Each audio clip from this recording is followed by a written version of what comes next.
PUBG Review: Playerunknown's Battlegrounds is imperfectly perfect? Battlegrounds is the culmination of years of genre experimentation by designer Brendan Playerunknown Green.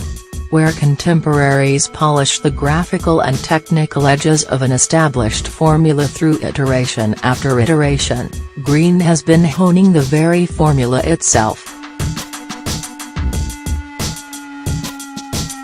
The game is aesthetically bland and prone to technical hiccups, but compared to its Battle Royale-inspired predecessors, a few ARMA mods and H1Z1 Battlegrounds is refreshingly accessible. Newcomers who don't religiously monitor video game trends can grok the beginning, middle and end of their first match.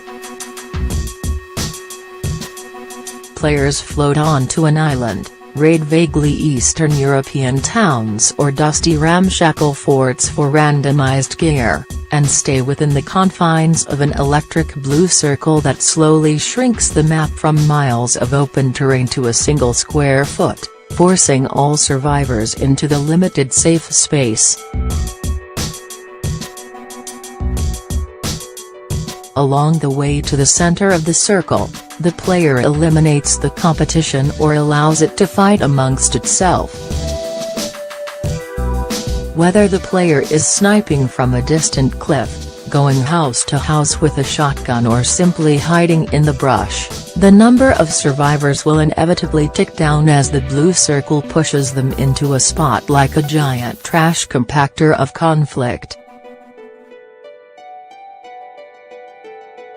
A few hours into Battlegrounds, you get the sneaking sensation that everything, even the smallest detail, has a purpose. For example, every door is closed when a match begins, so doors exist as doors, but when spotted open, also serve as warnings that you aren't the first person to arrive at a home. Military bases and cities house powerful weapons, but that attracts more players, and thus more conflict. For a time, high-level players began to memorize the direction in which cars would be parked by default, so they could tell an untouched vehicle from a honeypot. The more you play, the more you learn how to speak Battlegrounds. Compared to its predecessors, Battlegrounds is refreshingly accessible. That's the trick of Battlegrounds, a simple arc that, based on the aggressiveness of players, the randomness of weaponry and the spot in which the circle ultimately closes, can play out in nearly infinite ways, depending on how you read the situation from one second to the next. But like a procedural crime drama, PUBG always hits those same three key beats: land on the island, gear up, survive to the end. Each round has a sense of progress, of growth, of construction. Of course, construction inspires destruction. We humans like watching things that took time to construct be coolly extinguished.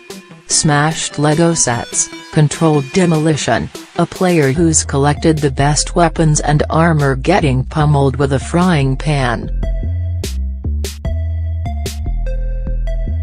Because every player knows intimately the effort that goes into building a kit of weapons and armor, they too know the sweet joy of ending someone's game, concluding their 15 or 20 minutes of raiding with a damp thwack to the skull at the last moment. In Call of Duty, even the losers get experience points, progressing them through some arcane skill tree. The same isn't true in Battlegrounds, where players take great pleasure, consciously or not, from spoiling the fun of their peers. To survive a round is to savor the fact that 99 other people did not. The combo progression and regression, construction and destruction, total success and total failure gets at some deep existential pleasure, like rubber bands gradually being wrapped around a watermelon until it explodes. Battlegrounds never feels safe, because at any moment your hard work can be obliterated by a fearless newbie driving a buggy directly into your would-be hideout.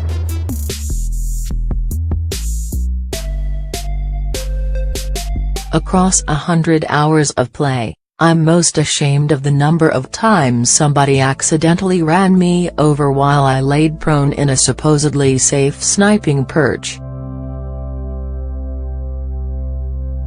Battlegrounds is only as forgiving as its players. This central theme makes Battlegrounds particularly watchable. Since its informal launch in March, millions of players and non-players have flooded YouTube and Twitch to watch matches, whether they're competitive, light-hearted or both. As with a good sport, viewership captures the spirit of Battlegrounds without requiring all the skill and practice necessary to not only participate, but create exciting moments.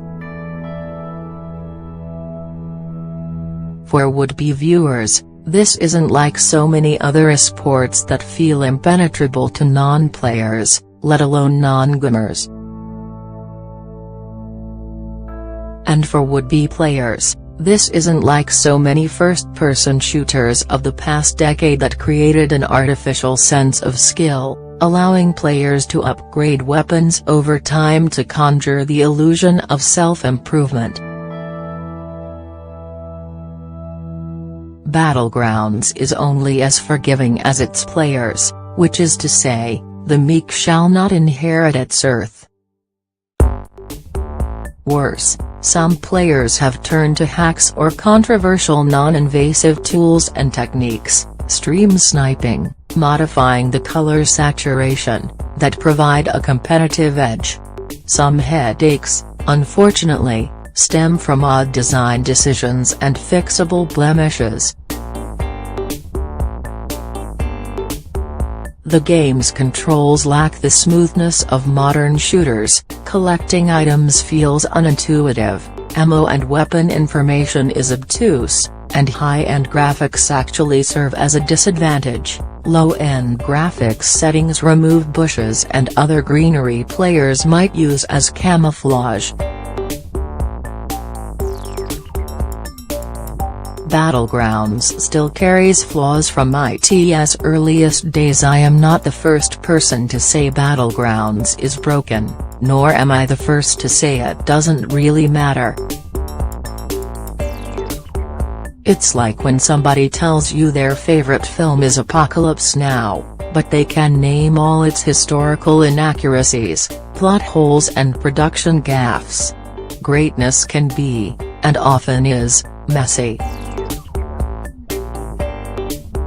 There's a case to be made that Battlegrounds is the defining game of 2017, both one of the year's best games while also being the embodiment of the current video game industry. It's a brash multiplayer shooter set in an open world, akin superficially to the medium's best-selling franchises. PUBG's also an indefinite work in progress, a de facto status it shares with most AAA games with massive teams operating on tight budgets and impossible deadlines. With PUBG's official release, players finally gain access to its second map, a small and open desert stage that, on test servers, often stutters and crashes.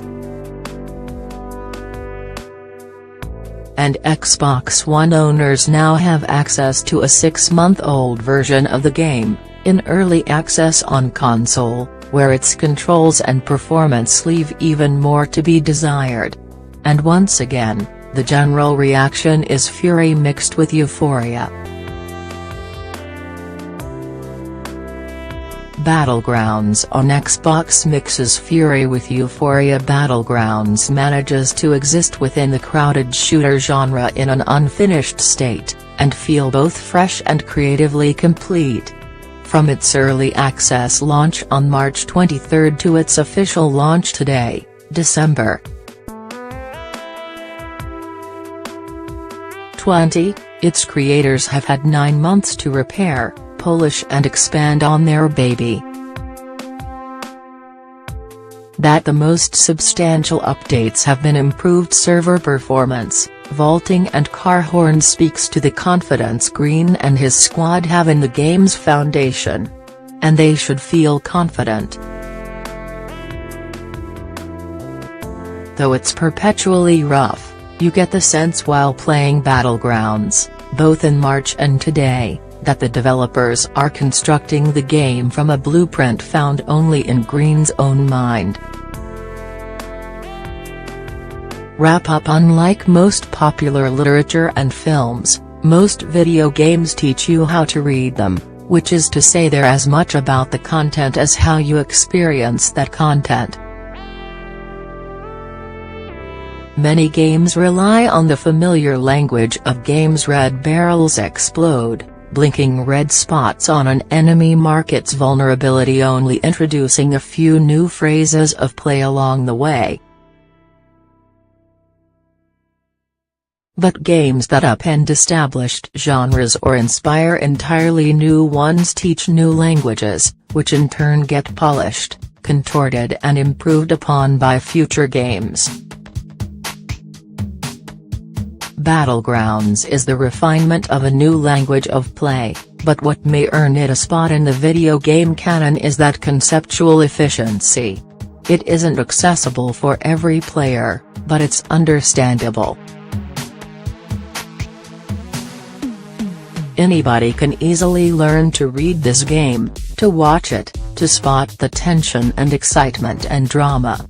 Critics and fans have speculated on how PUBG will operate as an export, whether or not its pacing works for competitive play. But that ignores the obvious fact: Battlegrounds works as entertainment. Sport or not, it has found its audience of players and viewers alike. We've already seen Battlegrounds' first cousin in the form of Fortnite, Battle Royale, which beat the game to market on console. Expect to see more in the coming years, as every AAA publisher finds ways to put its brands, talent and money into exploiting the language of the Battle Royale genre. I have no doubt a few of these games will be great. 1 or 2 may be superior to Battlegrounds. But they will never capture the magic of first becoming fluent in this imperfectly perfect game.